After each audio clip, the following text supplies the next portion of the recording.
Hey, what's up? It's Teemaree, your best life coach, and this is another episode of Your Best Podcast. This time we're going to get into heal your inner child. And I have a fantastic guest who's going to guide us through the process and give us all kinds of good ways that we can do this. Please welcome Alicia Farricelli.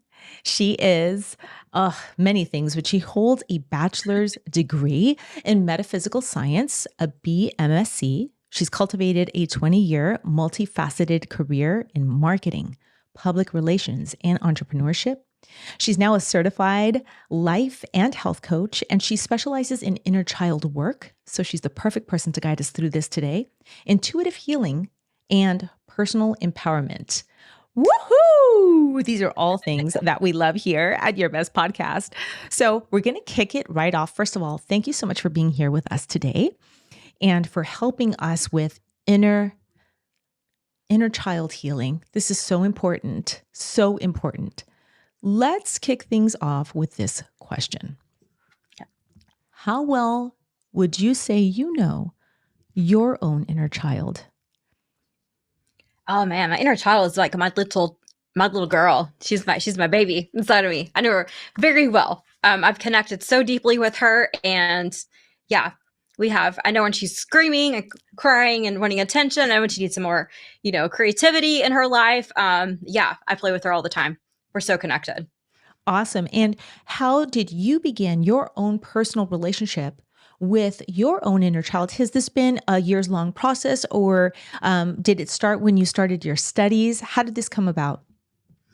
Yeah, so I take people back to my childhood. I was brought into a very strict, super conservative, religious, super religious background, hellfire, damnation, a lot of fear-based. And so that was kind of my upbringing was very fear-based. And so that really stood inside of everything I did in my life, going for my adulthood. And so I started on this little path it's a bit of a long path of healing from, I guess, probably 10 years ago. And so I just kind of started in doing some things. And then I got to a certain point to where decided I wanted to be a coach myself. And so I started business coaching. I realized my students they needed more mindset coaching. So I was like, okay, cool. I was like, you know what? I could probably go back through some of this stuff too. So we started doing a lot of mindset coach, hired my own coach around that time too.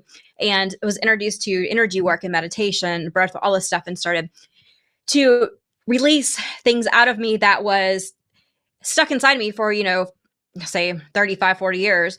And after I started to release all of that, I was able to start opening up. So I was like, this is really cool because I spent so much time in therapy, which is great. I still love my therapist, but I given so much time at doing other things that I was able to release all that.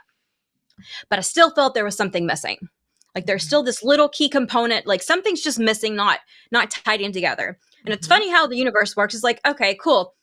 How about inner child healing and then shadow work, all this stuff. So I started doing both of those and I found it was my inner child. My inner child still did not feel safe, supported, loved, any of that. So I started to connect to her, started doing a lot of different activities, and then I started meditating through it and was given like such extreme divine guidance to how to heal her that I started connecting. I was like, this is it. And so now as she comes out, I mean, she still has her moments and her days because, she's still a little child. Sure. But as and it's an ongoing process. But now I can immediately connect that. And like, oh, that's called her little Alicia. That's little Alicia out there. She needs some attention. And so as I connect to her, I've noticed my entire life has started to bloom. So then I took all this and started applying it to my clients. Mm-hmm. Come to find out, I'd say about 90% of what they were going through was inner child related. Yes. And so we started putting all that together and started working on their inner child. And they didn't necessarily even know we were doing inner child work at the time because I didn't call it like inner child work. But as I started to do this with my clients, I'm starting to find they were starting to blossom. We're like connecting some dots there too. And they were able to go in and connect with their inner child. So that's how I was like, this is just such an amazing thing. It was like the last little, not I say one of the last little pieces in the puzzle that needed to come in into play for my healing, which healing is an ongoing process through our life, Absolutely. But to the point I was today, like this was it. So I'm super passionate about teaching people about their inner child because they don't know about it. They don't know. Yeah. They think that they just shoved everything down. It's okay and moved on. They don't realize that we need to bring that part back to us. Absolutely. So it's absolutely powerful. For my own experience, it started for me at looking at shadow work. And then, Yeah. that led into this understanding of like, yeah, there is that inner child inside of me that desperately needs certain things to still be fulfilled, that also very much drives my life. And it's very funny how you say that because I felt the same thing too. And I do still ongoing work with my inner child. And what I found, you described it perfectly. It's like this blossoming, it's like this awakening to what feels like a truer sense of self because it's kind of like Hmm. all the pieces are now incorporated. There isn't this weird kind of feeling like, yeah, you hit that also where it's like this, hmm, there's still something though, and I don't know what it is. It's like, oh yeah, no, it's my inner child. It's like the deep inner subconscious didn't have a name until now, but it's Yes. me. It's like the purest form of me Yeah. that says things that grown me won't say because it's the kid, right? Like I want this now. I'd rather have this or why do we have to do that or I want to play more, like those things. It's so cool. And I love that you also touched on the point that you know this work is always ongoing. We Mhm. never reach the final destination, which I think, again, depending on the perspective, right? Someone might feel like, oh no. But here's the thing, it's like, it's so rewarding that Yes. that eventually you're like, I'm glad there isn't an end to this because this is beautiful and expansive and freeing and awesome. So I love that you said that too. Um, please touch a little bit on what do for those folks? Because a lot of folks, there is no name for this yet. It's just this weird kind of off feeling. So Yeah. please describe some of the things you've seen. What are some of the ways that you have seen unhealed inner child activity come out into the adult life? Yeah. I So most times if someone is going and repeating patterns in their life, they're repeating the same, I call it dating patterns in their life, the same business patterns. They have a business, they can't get to the next level. And they're like, we keep attracting the same clients. I keep having the same arguments with my spouse or my partner or my friends, or I just feel like I'm on this lonely little island. People are constantly people pleasing. That was a huge one for me. People pleasing. They don't have like they don't still feel worthy enough. People who are having to, they work to please other people or to make themselves feel satisfied. And they tie their identities into other things outside of their true worth.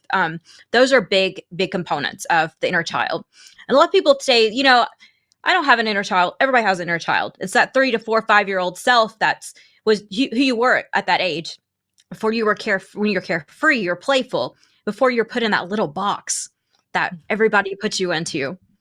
Even if you went through traumas, went through multiple wounds, like you still have that. You were still playful, you were still creative, you still had, you want to be Superman, Superwoman, or whatever you wanted to be, you could still be that person. And so as we get society into this box, we don't believe we can do that anymore. And so there for our child, imagine, like I've told people, when you ignore a 3 year old child, what's going to happen?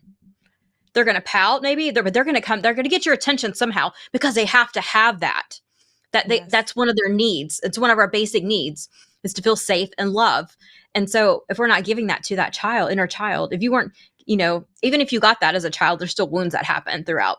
If we're not paying attention to this part of ourselves, it's gonna explode. Anger comes out. People who get angry, if you have road rage Hmm. over stuff, if you get angry, if you certain people trigger you, about certain types of people trigger you and just bringing out things that just make you angry or sad, or if you make you feel worthless, if you have jealousy, any of those things that are inside of you, and all these are emotions and they're not bad. So I want to preface that, like, there's no bad emotions, but if that's what's happening to you, a lot of times it's because your inner child it wants your attention, it's wounded, and it needs to be healed. It needs to have some love and some attention and nurture to it, and you can do that. That's the coolest thing ever.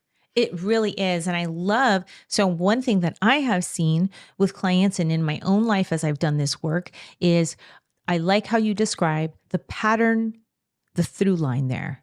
I reference through line a lot, and that's because that is a great indicator, that pattern. I was like, oh, well, why does this always turn out this way, right? Why does that pattern is telling us something? And often because it's a pattern, then we get kind of beat down. We feel beat down over the experience happening over and over again. We feel like, well, this is just either the way it is, or that's my luck, or I just attract that, or I'm just that type of person. But here's the thing. When we take care of the underlying cause of that, right? And here's another big key is that it's not because it's our fault. It's just because we are having a role to play, right?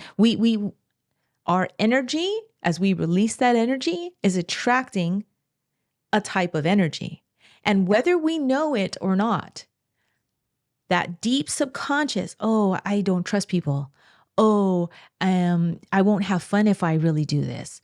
Oh, whatever those deep beliefs are, it's coloring our energy. That energy is going out. That is causing like energy to come to us. And then we say, well, why does, because our brain is thinking, I'm going for success. But inside, oh, that's not going to be fun though. We're going to work all the time. Boom. And so what are we seeing? So it's really phenomenal. And for me, that's how it was happening. It was like these patterns that I was like, what is up with this pattern?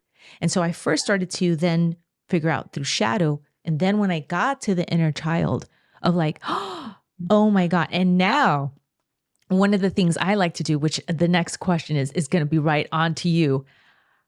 I'll color with my inner child, and then I will ask, and I have the joy of being ambidextrous. So I'll ask my child a question, and then with my non-dominant hand, I'll let her answer. Yeah. And that is a transformative experience for me with just spending time. What is one of those experiences that you like to engage in, to just spend time with your inner child and really like get that intuitive, like you said, knowing out? I love meditation, so I do a lot of meditation. Meditation, I say, is for everyone, but some people don't believe that, so I'm going to preface this. If you believe meditation's not for you, there are ways, like you said, to do this with coloring, writing out. Get out and dance. Put on your favorite music. Go back and imagine what you wanted to be, like when you were 3, 4, 5 years old. What did you want to be? Did you want to be a ballerina? Go dance. You don't have to dance. Go to the ballet. Bring that whatever child spirit you had. If you wanted to be, I say, if you would be Superwoman or Superman, put on a red shirt and act like Superwoman. You obviously wear the costume. That's fabulous. Please send me a picture because I'm going to cheer you on. But but yes, I mean seriously. But take back what you wanted to do as a child. Like what were you want to do? If you want to play with dolls, go surround yourself by something nurturing. Go find a friend's baby and love on that baby and pretend like whatever it takes. You can do this all, so maybe not the baby, but the rest of it in the closet, behind your closet doors if you're not comfortable with that. Like my husband leaves, sometimes I'll just put on some music and I'll just dance around and sing it, just shake off whatever. And just like I'm just like, I feel so much happier then. I'll just sing to the top of my lungs. I'll just do whatever it is to bring that childlike spirit back with me. If you are into meditation, there are so many great meditations out there, but literally just sitting back, putting on some calming music and just listening and talking and just saying, putting your hand on your heart and being like, I'll talk to her, little Alicia, how do you feel today? Mm-hmm. And then whatever pops up, and they're going to talk back to you. You may have to clear your mind out a little bit. Sure. But they're going to talk back to you. If you don't want to do that, you don't get anything going back. Take a picture of yourself, or if you don't have a picture of yourself, something that reminds you of your childhood, and speak to that. Just take a little picture of you and say, little whatever your name is, whatever happened to you was not right. Whatever you're feeling right now is not right. And I just want you to talk to me, and just whatever comes up, and notice the emotions that come to play with it. Again, don't shove them down, because we have to give this inner child attention.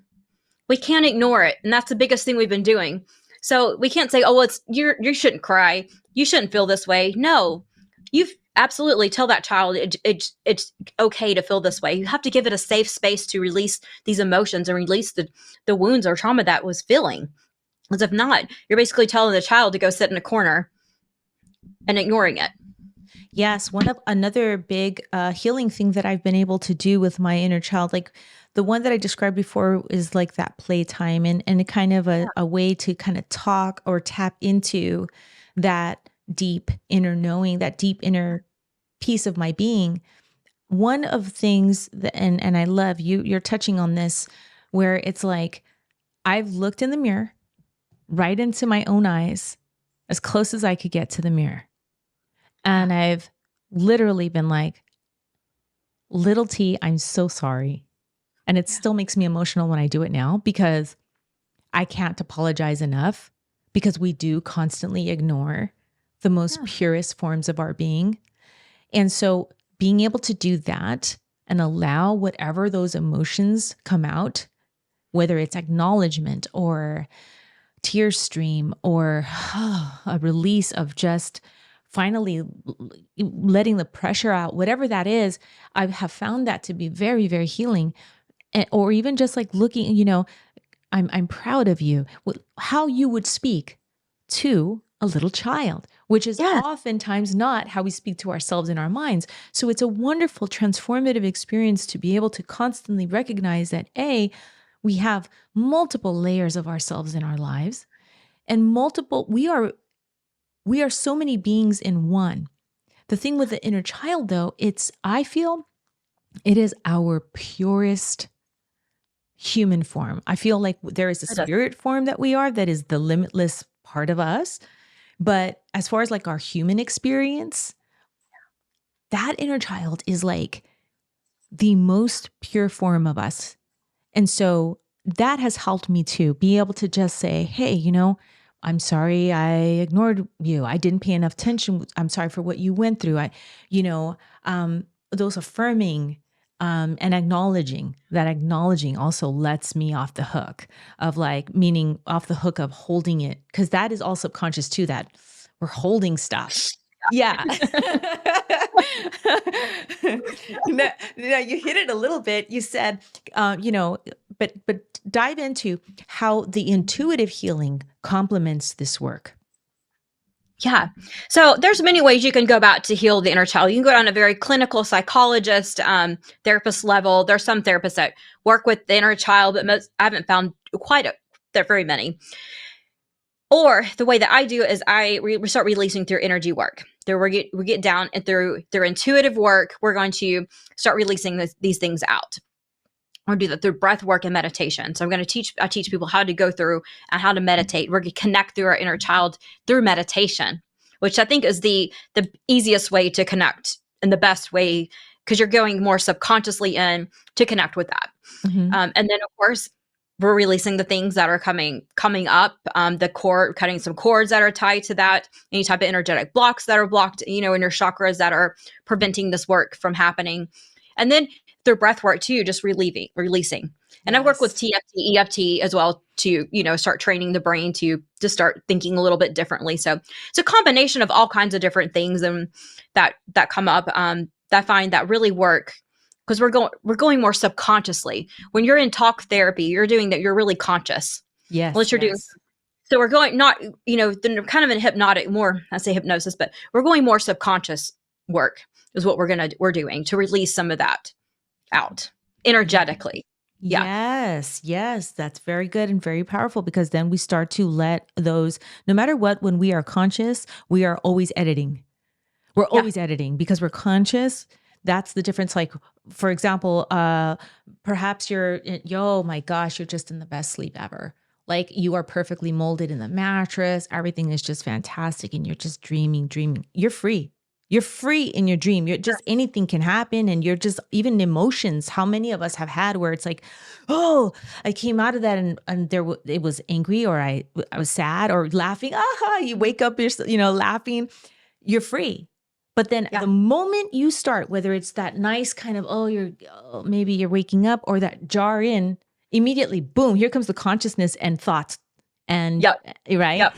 So I love how you're describing this, being able to kind of drop in, you're getting in, you're relaxing, and you're able to then come into some level of healing to tap into that.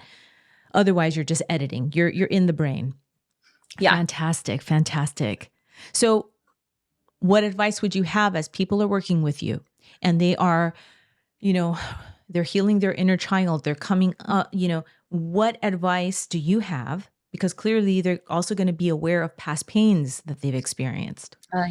right? So, what's your advice to turn past pain into personal empowerment? So we have to look at pain, and we have to look at our past and a different. And so we have to basically, and it's a process over, not overnight thing, of unvictimizing ourselves from situations that happen in our past and people that happen in our past. And so we have to realize that that can no longer our story. We're not the victim of it. It's not saying that what had happened to us wasn't bad or it didn't happen, but it's saying that I'm no longer going to feel bad that this happened to me. I'm going to find a purpose out of it. And so as you go through it and really defining, I mean, it's a lot of forgiveness that goes into place with with everything. And you're doing the forgiving for yourself. But as you're starting to go through this process, you're writing a story of, I always let's look at an alcoholics. They say I'm alcoholic. I have the biggest thing about, you're not an alcoholic. You are a person of love who happened to have an issue with alcohol or didn't handle your alcohol quickly, or you can't. I mean, so that's the whole, it's taking little things like that. So if you're telling yourself I'm an alcoholic, you're tying yourself to a past and you're a victim of alcohol. And I'm not saying it's not a disease, and I'm not discrediting any of this. I'm just saying you can rewrite that and be like, you know what? I am an empowered person that has overcome a problem I had with alcohol. But you're not an alcoholic, because that's not who you are. I agree 1,000,000%. And that's why I got so excited as you begun to share that, because one of the things, and I understand there are different levels to healing. And so Yeah. I have a lot of respect for all of the programs that help people with Yeah, addictions. And I know they've absolutely. been very, very effective to help people at different stages of their life. So I understand that, yes, there is a component, there is a time perhaps where part of the healing journey is being able to own that, yes, you have a problem. Yes, very good, healthy. Yeah. However, to say to a person that from now forevermore, that is the label that you carry, because that I disagree with wholeheartedly. Right. Exactly. It's like healthy acknowledgement. Yes, absolutely. But I, like you, firmly believe in, but that is not you. That was a time and place that is perhaps a series of mistakes or missteps, a Yep. misunderstanding, the whole ball of wax. But now let's figure out and unleash to the true you, because the true you is not that label. So I No, and that's love it. shine. Yes. Yes, yes, yes. Oh my gosh. Yeah, that's so key. That's so key. Now, I wanted to ask you about where in the country or world are you? I'm in St. Petersburg, Florida, in the Tampa Bay area. Yeah. Okay. I'm sorry, but they're picking up trash, that because we got majorly flooded by a hurricane. So they're like on my street picking up trash now. So. Oh no, I can't hear it at all. I was just asking because I got excited. I got excited about how you say you work with your clients. And I wanted to ask you, as you're working with your clients and you're teaching them meditation and such, is this happening by sessions or is this happening by classes you hold? How do you do this? Is this in person? How do you help your clients? So everything that I'm doing up to the date has been completely digital over Google Meets or Zoom. And so all the energy work, all the breath work, everything is totally through virtual. I have clients in Canada. I have clients, most of them in the United States. I've worked with clients all over the world, male, female, all of them. So we do everything. It's one-on-one coaching. So coming 2025, I'm actually going to be opening up workshops, and I'm going to be doing these all throughout probably the United States, and then opening up to eventually it'll be worldwide. But yeah, everything I do is so I can work with people that are in Australia India, United States, anywhere. So it's all completely virtual. Fantastic. My practice is the same way. It's virtual based. I'm actually going to be rolling out with some community and in-person things, which is new for me because I've done, and I love, my practice will mainly always be online, but I do ask that because I know that there are different folks with different setups, and I want to make sure that our listeners know how they can, how they can access you and where you are in the world and stuff. So that's really cool because as you were walking through that, meditating, coming to those new awarenesses, being aware of the breath, learning how to tap in, rewriting the story and what that meant. That's all very key. And I got excited about, hey, I want to make sure I ask her this. Yes, thank you. I'll be done quickly. Okay, cool deal. So, what is your tip? What is your number one tip for living your best life? Yes. So give yourself grace. And by grace, I mean, stop trying to search this big purpose in life and look for everything outside of life. Come back and just know that your main purpose in life, and I told everybody this, is to be love. Nothing more pure than love. You don't have to have a purpose of being on stage with Tony Robbins. You don't have to have a purpose of being the president. You don't have to have a purpose of having $1 billion company. You could be a fry cook at McDonald's and that is your purpose, but you're showing it through love. That's your purpose. You can reach just as many people doing things, just showing love. That's all it is. That's your purpose. And once you filled that out, you can give yourself grace for everything else. I'm not saying don't go achieve your dreams and go for your goals, all this, if it makes you happy. But if you're, come back to that core purpose of love. And if you're doing something that's not, you don't love, that's not providing love for other people, what's the purpose of it? Yes. It's super simple. Come back to core of love. Do you love doing it? Are you providing love for others? Are you showing love? Yes, yes, yes. And no matter what that is, cultivating the confidence to have that stance is key.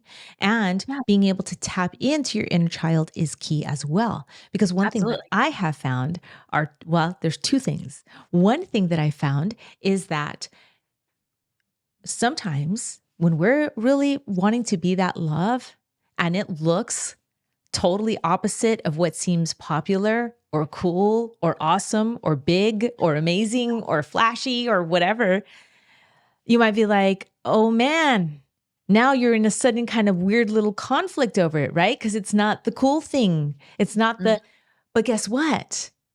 There's a confidence in being able to say, hey, you know what though? I'm going to be love anyway. And I'm going to go forth anyway, no matter what it might look like right on the surface. And then the second thing that I've learned in this process of my own journey and also with my clients is that sometimes we think our purpose is something, but when we really tap into the truth of who we really are deep down inside, we find out that that purpose that we thought and we were holding on to for so long is actually a sham. And it isn't it. And then we're just like, oh my gosh, there's this whole new world, this new universe of opportunities because we have actually gotten a little deeper knowledge of who we really are. And it's wild and awesome and amazing. And I just love it so, so much. Now, clearly you have a degree in metaphysics, you coach, you clearly have a number of modalities that you use. So you're in this work. Oh, yeah. So please share, what has the value been for you in your life, in your trajectory with what you see with your clients? What is the value of coaching? What is the value of personal development, especially when I saw a comedian and they said, gosh, he was making fun of as you awaken all the things you know. All right. Yeah. So please share what has been the value for you and what makes it worth it. So people want to go out, and I've made multiple posts about this. They want to, at business, because I work with a lot of business owners, they want to go out and hire a business coach for marketing, all this other stuff. I'm like, but do you believe you can do it? You have to get your fundamental mental and emotional health in line, and physical too, all of this in line before you can do anything up to the standards that you want to do them to be the best version of yourself. yes, you can hire a marketing person. You could go down and talk to, I'm not dissing on therapists because I love my therapist. She knows I like, you can go down that path. That was work for you. That's great. But hiring a coach, someone who's going to sit and listen to you, going to walk the journey through you and give you advice and show you that's, first of all, hire a coach has been a lot where you've been. It's, I love their 20-year-olds are coming up and they're coaching and they're doing amazing things, but they're great for certain things. Find a coach that understands where you are. Yes. Or comprehends it, has enough knowledge. You can have 1,000 degrees or 1,000 of things and still not get to the root cause, have no life experience with things. That's the biggest thing. But once you find a coach, you're going to find the right one's going to walk you through the journey. They're going to be there to hold your hand. They become your best friend. They're available for you and they're going to cheer you on, but they're also going to call you out. Yes, girl. Yes. They're not going to be like, oh, that's great. You're doing that. They're going to make you, help you reframe things. And, I tell my clients in 90 days, you're going to be a whole nother person. You're going to work with me longer than that. But in 90 days, you're going to have the fundamental roots to where your things are starting to flip. The switches are flipping. You have a different perspective and your life is starting to look a little bit different. People are falling off. Things are falling off, but you're okay with it because you already to start to see the flower blossoming is the best way to say it. So yeah. Hire a coach. Hire one. A coach. Seriously, and I know, and the reason why I asked this question is because one might think that, hey, but you're biased because you do coaching. I didn't, as a child, I didn't imagine myself to become a coach. Okay. It wasn't like, yeah, someday I want to help people live their best lives and overcome their traumas and blocks. And no, this came to be out of my own need, then reaching out to help myself and then being like, oh my goodness, there is so much here we don't get taught. There are so many ways out that can help. And this is people's time and their lives and their money and the quality of their lives. And once I started to see whoa, changes can be made, I couldn't not help. I was just like, what? I wanted to shout it from the rooftops, and it's it becomes this dynamic thing because it's I love this so much. And this is just truly, it changes the world. When someone gets coaching, they change and then they take that home and they change their world. Yes. It's so and they tell their family and they're like, it's the best thing is I see my clients are like, yeah, I told my friend about this. I'm like, that's amazing. I'm so excited. Spreading the love and the light and everything. So yes. So cool. So please tell us, tell us, I'm going to have everything in the show notes also, but tell us all where we can connect with you and, where you'd like us to reach out. Yeah. So you can find me on almost every social media platform, but Twitter, X, whatever it's called now. I just don't make the time to do that. Best way to connect with me is to go to my website, aliciafarricelli.com. Click on the link that says book a free consultation. We'll get about 60 minutes, however long you need. And we're going to walk through some things what you want to improve. I'm going to give you some tips to what you will walk away with. And there's no obligation. So if you just want to sit and you're having a bad day and you're like, I just need to talk to somebody that can maybe get what I'm going through right now, just book that free consult. I'm happy to talk to you. Fantastic. So awesome. And just to be clear, Alicia helps with inner child healing. She helps to really awaken that deep subconscious as I understand it, right? Yeah. Am I saying this correctly? Okay, good. Because I want to make sure that I describe it right. But she helps you to awaken that inner subconscious and to tap into that truer sense of you so that you can then heal what needs to be healed, release what needs to be released, and create and live from a truer place, which is awesome. Now, if you find yourself navigating some things where you'd like to increase your confidence in some way, reach out to me. I'm Teemaree. You can find me at bestlifecoaching.online or teemaree.com. And of course, all our info is underneath. Now, no matter what, you got to spread the love and you got to follow. You got to rate us on Apple and Spotify. And follow this podcast for more, because you're going to enjoy all the things that you learn and how they fill your soul. And definitely connect with us. Use all those links that you're going to see. Alicia, you're amazing. I really appreciate you sharing your insights and just walking us through how beautiful this work is of healing our inner child and how important it is, because just because people don't talk about it a lot doesn't mean it isn't fundamentally important. So thank you for being here today. Beloveds, connect with us. Do the dang thing. Your life will be better for it. See you at the next Your Best podcast episode. And until then, woohoo!